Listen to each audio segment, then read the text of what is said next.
কোরআনের তরজমা তো পাওয়া যায়, ভুরি ভুরি তরজমা গ্রন্থ আমাদের বাংলাদেশে আছে, তাফসিরও আছে, অনেক তাফসির আছে, বিভিন্ন আলেমের তাফসির আছে, অনেক দলের তাফসির আছে, সংগঠনের তাফসির আছে, অনেক দৃষ্টিভঙ্গি সাব্যস্ত করার জন্য তাফসির আছে। আল্লাহ রাসূল সাল্লাল্লাহু আলাইহি ওয়াসাল্লাম বলছেন তার উম্মতের মধ্যে ৭২ ভাগই জাহান্নামে যাবে, তাদের প্রত্যেক দলের তাফসির আছে, কোরআনের তরজমা আছে, তাফসির আছে। কোরআনের তরজমা আর তাফসির যদি থাকে তারপরে কিভাবে তারা জাহান্নামে যাবে? তারা কি কোরআন ত্যাগ করলো? কোরআন কি তারা পরিত্যক্ত রাখলো? কিন্তু এমনভাবে কোরআনকে গ্রহণ করলো, গ্রহণ করা সত্ত্বেও তারা অভিযুক্ত, অবব্যাখ্যা। ৭২ ভাগ মুসলমান যারা মুসলিম পরিচয় দেয়, যারা নবীর উম্মত, যারা আল্লাহর বান্দা, যারা জান্নাত চায়, জাহান্নাম থেকে নাজাত চায়, সফলতা চায়, এদের মধ্যেই তো ৭৩ দল হবে।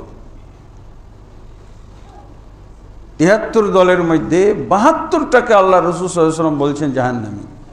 অনেকেই নাউজুবিল্লাহ এই হাদিসটাকে এই কারণেই অস্বীকার করতে চায়। এই হাদিসটা তাদের কাছে অসহ্যকর। আর যদি এই হাদিস মেনেও নেয় তাহলে অনেকেই বলছে যে এই হাদিসের মধ্যে ভুল ঘটে গেছে, ভুল হয়ে গেছে।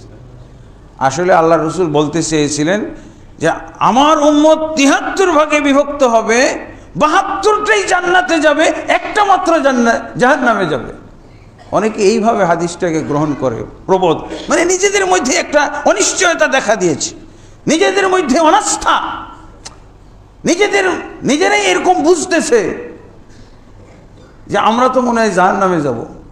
এই হাদিসটা যার জন্য কি বলে, কুল্লুহা ফিল জান্নাহ, আমার উম্মত ৭৩ ভাগে বিভক্ত হবে, সবাই জান্নাতে যাবে, ইল্লা ওয়াহিদা, ইল্লা মিল্লাতুন ওয়াহিদা, ইল্লা ফিরকাতুন ওয়াহিদা, একটা মাত্র শুধু জান্নাতে যাবে না।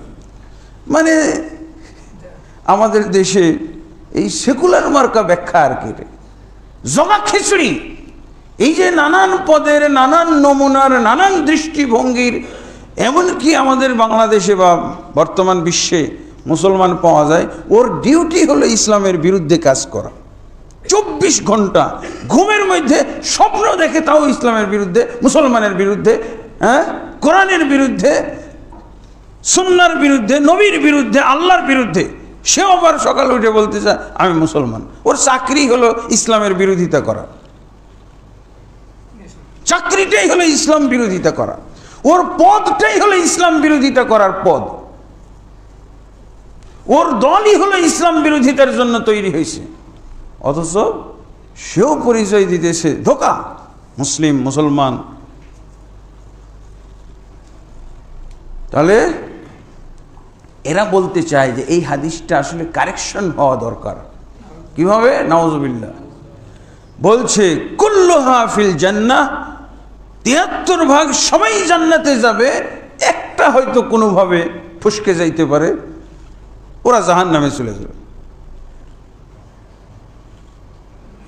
এটা হলো এই জগা খিচুড়ি মার্কা যাদের দৃষ্টিভঙ্গি, যারা ইসলাম যা ইচ্ছে তাই, ইসলামের বিরুদ্ধে চাকরি করবে, ইসলামের বিরুদ্ধে চিন্তা ভাবনা, ইসলাম বিরোধী চেতনা, কিন্তু জান্নাতে যাওয়ার আশাটা আবার সবার আগে। তখন ওরা এই হাদিসটাকে এভাবে কারেকশন করতে চায় যে এরকম হাদিস হলে তো আমাদের জান্নাতে যাওয়ার কোনো সুযোগই নাই। হাদিস যদি সহি হয়, এইভাবেই যদি যেভাবে হাদিসের পাতায় লেখা আছে, যেভাবে হাদিসের গ্রন্থের মধ্যে পাওয়া যাচ্ছে, যেভাবে সহিহ আকীদার আলেমরা ব্যাখ্যা বিশ্লেষণ দিচ্ছে, এইভাবে হলে তো আমরা জান্নাতে যাইতে পারবো না। আমাদের দেশে কে যাবে? কে যাবে? আমাদের দেশে জান্নাতে যাওয়ার লোকই তো খুঁজে পাওয়া যায় না। ওরা নিজেরাই চিন্তা করে বলছে তাহলে হাদিসটা মনে হয় এরকম হবে, সবাই জান্নাতে যাবে, একটা মাত্র হয়তো কোনোভাবে ফসকে টসকে জাহান্নামে যাইতে পারে। নাউজুবিল্লাহ, এত সস্তা, খালি হাদিসের